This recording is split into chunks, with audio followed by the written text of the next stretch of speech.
आज आपण भाषा व गणित म्हणजेच पेपर 1 यासाठीची पहिली प्रश्नपत्रिका इयत्ता 4थी साठीची पाहणार आहोत. पहिला भाग आहे त्यातील भाषा.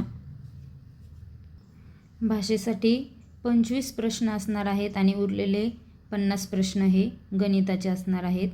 तर भाषा विषयासाठी आपण सुरुवात करूयात. प्रश्न 1 ते 3 खालील उतारा वाचून त्याखालील प्रश्नांची उत्तरे लिहा. उतारा दिलेला आहे तो लक्षपूर्वक वाचून घ्यायचा आणि मग त्याखालील 3 प्रश्न असतील ते आपण सोडवायचे आहेत. मोहनला अवंढा गिळताना त्रास होऊ लागला. त्याच्या डोक्यावरून हात फिरवत आई म्हणाली, अरे माझ्या लहानपणी आमची गरिबी होती.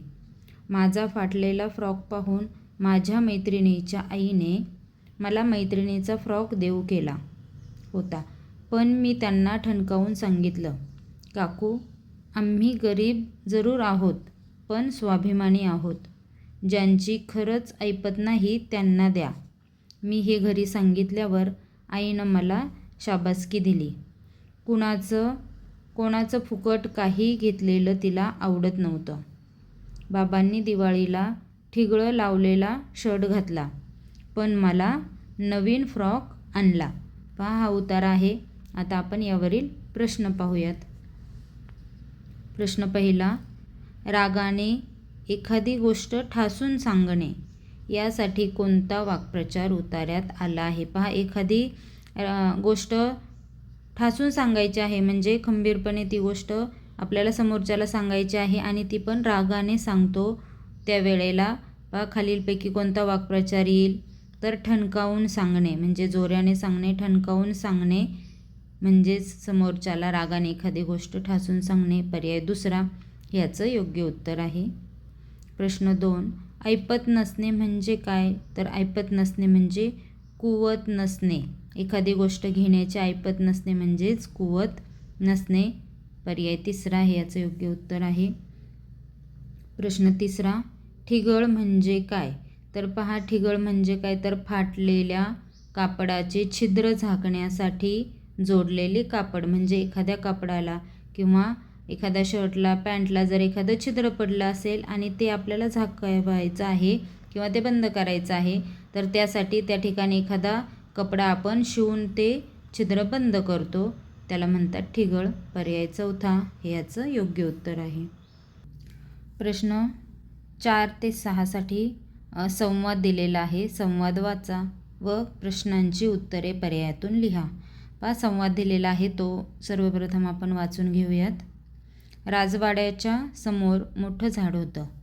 महाराज आणि राणीसाहेब पोरांना घेऊन तिथे आले. बरोबर 3 राजपुत्रही होते. बसण्यासाठी बाजूला सोफे ठेवले होते. काय नाव बाळांनो तुमचं? महाराजांनी विचारताच गजानन म्हणाला, माझं नाव गजानन माणिक आणि हा काळू चाबूकस्वार. छान. आम्ही परवा रविवारी तुमचा सूरपारंबीचा खेळ पाहिला. आज राणीसाहेबांना तो दाखवा. गजानननं काळूला खून केली. मानकऱ्यांनी सूर तयार ठेवला होता. 1.5 हात लांब आणि करंगळीच्या जाडीची ती काठी होती. काळूनं सूर हाती घेतला. एक पाय उचलून पायांखालून सूर दूर फेकला. गजानन तो सूर आणायला धावला. तोपर्यंत काळू सरसर झाडावर चढला. प्रश्न 4, संवादाच्या ठिकाणी किती लोक उपस्थित असावेत? पर्याय दिलेले आहेत 3, 5, 7 आणि सांगता येणार नाही.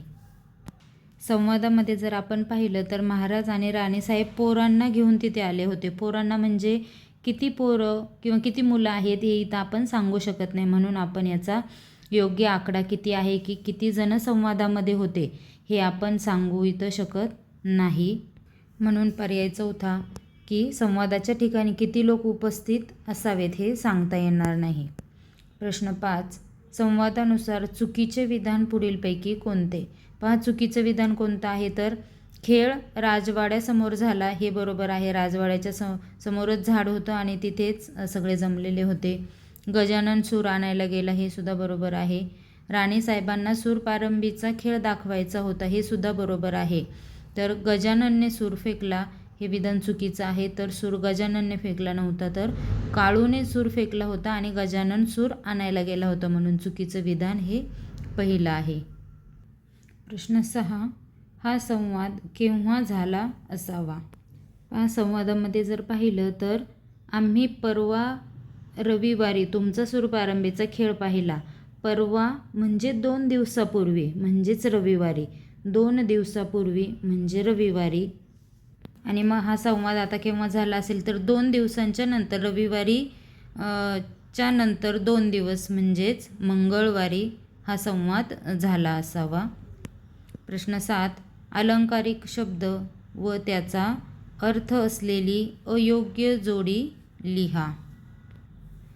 इथे अलंकारिक शब्द आणि त्यांच्या जोड्या दिलेल्या आहेत आपल्याला. अयोग्य जोडी म्हणजे चुकीची जोडी आपल्याला शोधायची आहे. शकुनी मामा म्हणजे कपटी मनुष्य, बरोबर आहे. वामन मूर्ती म्हणजे बुटका माणूस, हे सुद्धा बरोबर आहे. कुंभकर्ण अतिशय झोपाळू, बरोबर आहे. आता इथे गुळाचा गणपती म्हणजे बुद्धिमान, ही चुकीची जोडी आहे. तर गुळाचा गणपती म्हणजे मूर्ख माणूस किंवा मंदबुद्धी, कमी बुद्धी असलेला माणूस म्हणजे गुळाचा गणपती, म्हणजे ही जोडी चुकीची आहे. प्रश्न 8. इथे अक्षरं दिलेली आहेत आणि वरील अक्षरांपासून अर्थपूर्ण शब्द बनवल्यास दुसरे अक्षर कोणते येईल? आता यापासून कोणता अर्थपूर्ण शब्द बनतो? तर बहारदार हा अर्थपूर्ण शब्द बनतो आणि दुसरे अक्षर, तर दुसरे अक्षर त्यातील हा हे असणार आहे, म्हणून पर्याय चौथा हे याचं योग्य उत्तर आहे. प्रश्न 9. रिकाम्या चौकटीत कोणते एकच अक्षर ठेवल्यास सर्व शब्द अर्थपूर्ण होतील? पर्यायातील अक्षर ह्या चौकटीत ठेवायचे आणि मग अर्थपूर्ण शब्द बनवायचे आहेत, म्हणजे जे ठेवलेलं अक्षर आहे ते शेवटी येणार आहे शब्दाच्या. तर याप्रमाणे जर न अक्षर जर इथे ठेवलं तर नयन, शयन आणि मनन हे अर्थपूर्ण शब्द इथे तयार होतात. प्रश्न 10. खालीलपैकी कोणत्या शब्दाच्या विरुद्धार्थी शब्दाला उपसर्ग लागणार नाही? उपसर्ग म्हणजे शब्दाच्या सुरुवातीला, शब्दाच्या अगोदर अक्षर किंवा अक्षरसमूह लागतो आणि शब्द बनतो. तर असा कोणता विरुद्धार्थी शब्द बनणार नाही? तर नीती शब्दाला जर विरुद्धार्थी शब्द बनवायचा असेल तर अनीती म्हणजे हा उपसर्ग लागतो. लक्ष या शब्दाचा विरुद्धार्थी शब्द दुर्लक्ष म्हणजे हा उपसर्ग लागतो.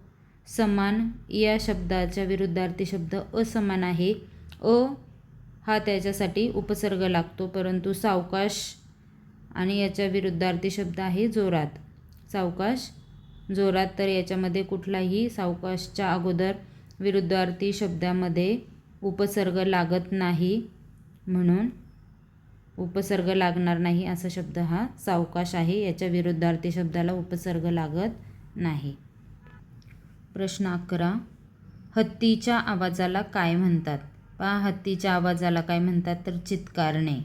हंबरणे हे गाईचे, फुसकारणे हे सापाचे असते, फुसफुसणे हे सुद्धा सापाचेच असते आणि चित्कारणे हे कोणाचे असते? तर हत्तीच्या आवाजाला चित्कारणे असे म्हणतात.